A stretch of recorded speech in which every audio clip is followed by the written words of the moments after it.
ভাই, এদের দুজনকেই আমার বিয়ের জন্য পছন্দ, কিন্তু আমি একটু কনফিউজড আছি যে আমি ওকে বিয়ে করব নাকি ওকে। Hello brother. আচ্ছা, ওদের নাম, ওর নাম বাবু আর ওর নাম অনিক।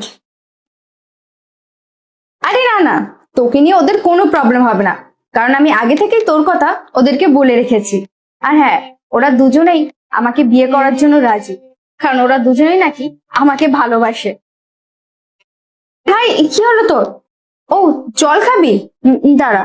আহ, বাবু, শোনো না, বলছি আমাদের কিচেনটা না ওইদিকে, তুমি একটু গিয়ে ভাইয়ের জন্য জল নিয়ে আসবে।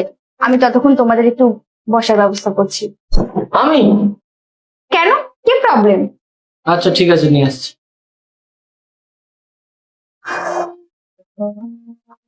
এনে। আসলে বাবু, আমার ভাই না নিজে হাতে খেতে পারে না, ওকে খাইয়ে দিতে হয়।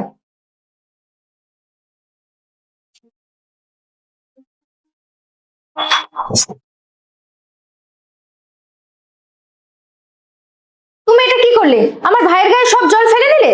এই শোনো, আমি এসব করতে পারবো না, ঠিক আছে? এসব মানে? মানে তোমার ভাইকে দেখে আমার ঘৃণা লাগছে। ওকে জল খাওয়ানো তো দূরের কথা, আমি ওর পাশেই দাঁড়াতে পারছি না। একটু বেশি বলে ফেলছো না তুমি। না, আমি বেশি কিছু বলছি না, তুমি ওর পাশে এসে দাঁড়িয়ে থাকো, গন্ধ বেরোচ্ছে গা থেকে। এটা তো যে কোনো মানুষের সাথেই হতে পারে, এটা তো ও আর ইচ্ছা করে করছে না। যাই হোক, তুমি যদি আমাকে বিয়ে করতে চাও তাহলে আমার সাথে তোমাকে আলাদা থাকতে হবে। আমি তোমার এই হ্যান্ডিক্যাপ ভাইয়ের সাথে থাকতে পারবো না। আচ্ছা, তাহলে তুমিও একটা কথা কান খুলে শুনে নাও, যে আমার ভাইয়ের সাথে থাকতে পারবে না ওরকম ছেলেকে আমিও বিয়ে করব না। আর কথাটা আমি আগেই বলে দিয়েছিলাম। কি? তুমি আমাকে ছেড়ে দিচ্ছ? পস্তাবে কিন্তু তুমি খুব।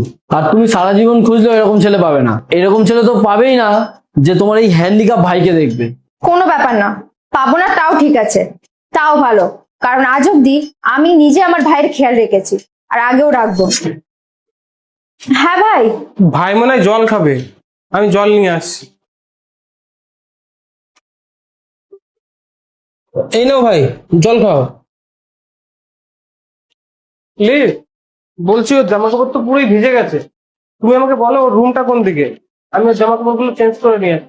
হ্যাঁ হ্যাঁ, এই যে এই সাইডে দেখো, ওই পাশের রুমটা। আচ্ছা ঠিক আছে।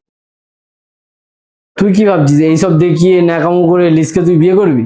তোকে কিন্তু একে সারা জীবন এভাবে দেখে যেতে হবে। তোমাকে এসব কে বলেছে আমি লিজকে বিয়ে করার জন্য এসব করছি? আর যদি লিজ আমাকে বিয়ে নাও করে তাহলেও আমি এগুলো করতাম, আর ওর জায়গায় যদি অন্য কেউ থাকতো তাহলেও আমি এটা করতাম। আর তুমি ওকে দেখে এরকম করছো না, এগুলো না যে কোনো মানুষের সাথেই হতে পারে। আর উপরওয়ালা না করুক, এগুলো যদি তোমার ভাই বোনের সাথে হয়